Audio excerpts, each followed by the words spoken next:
Hello children, our today's grammar topic is verbs. In this video, we will try to understand what are transitive and intransitive verbs. Now what are verbs? Verbs in simple words are action word or doing word. Verbs show action, event, state or change. Look at these examples. Jacob walks in the morning. Mike is going to school. Albert does not like to walk. Anna is a good girl. All the words which are underlined are verbs which show something. What are these things? Walks shows a usual action. Is going shows a condition of action. It shows that it is going.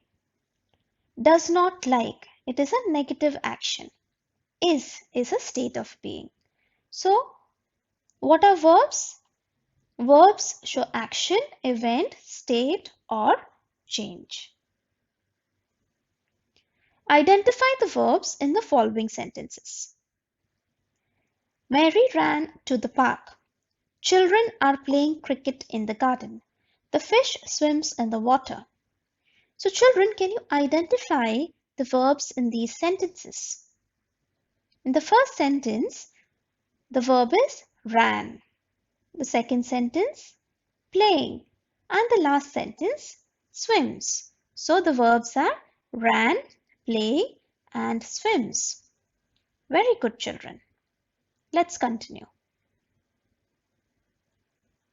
Let's see transitive and intransitive verbs. Look at these examples.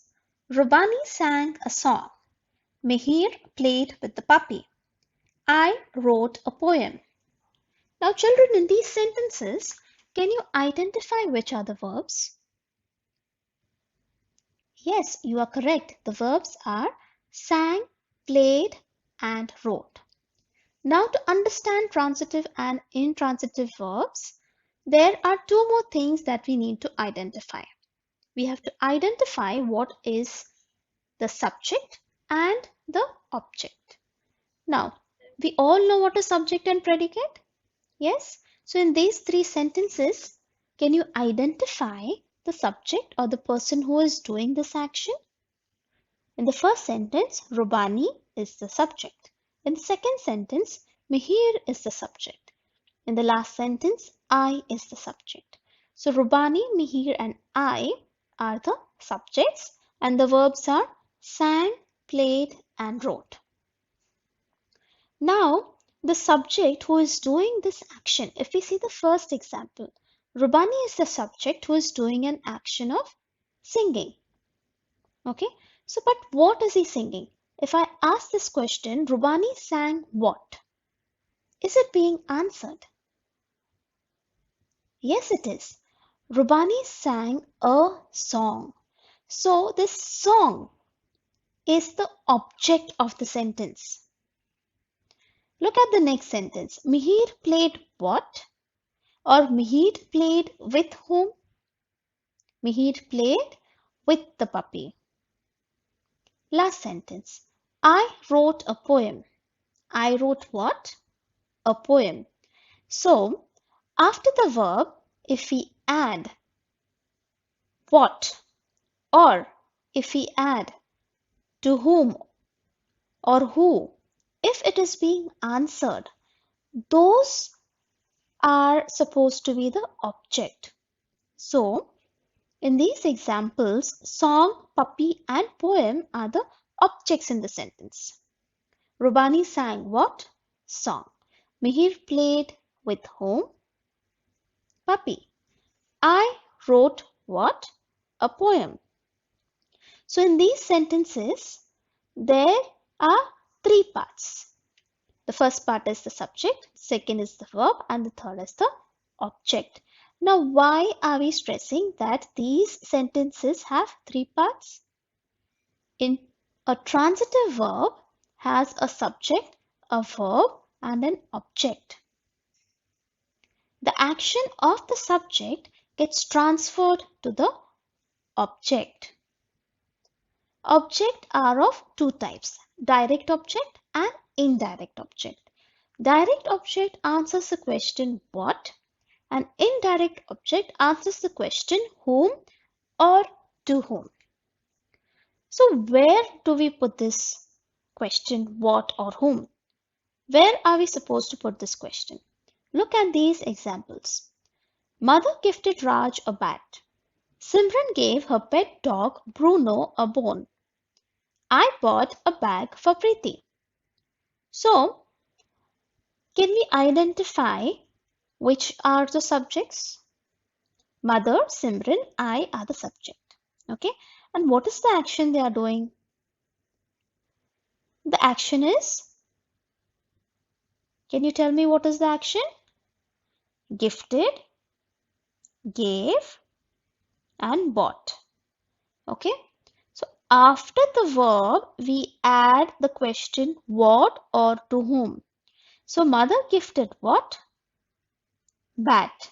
If we add what after the verb and it is being answered, that answer is the direct object. Mother gifted what? What will be the answer? Bat. This word bat is the direct object. Similarly, in the next sentence, Simran gave what? Bone. So this word bone is the direct object. I bought what?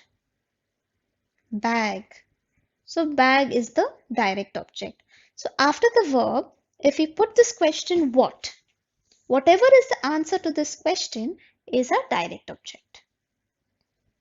Similarly, if I say mother gifted to whom? Mother gifted to Raj. So Raj is the indirect object.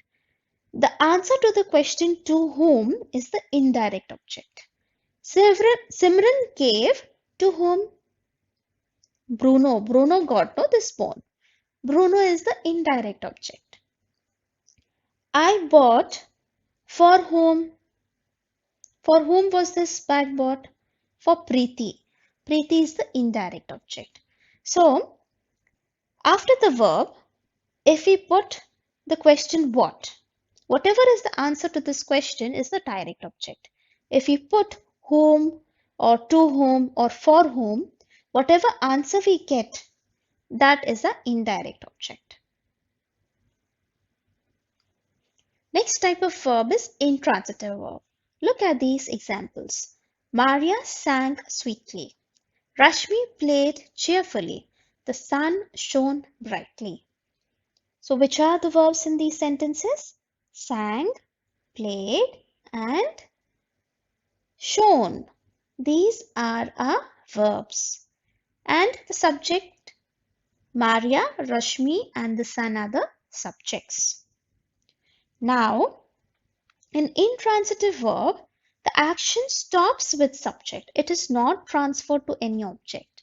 So, if I ask the question, Maria sang what?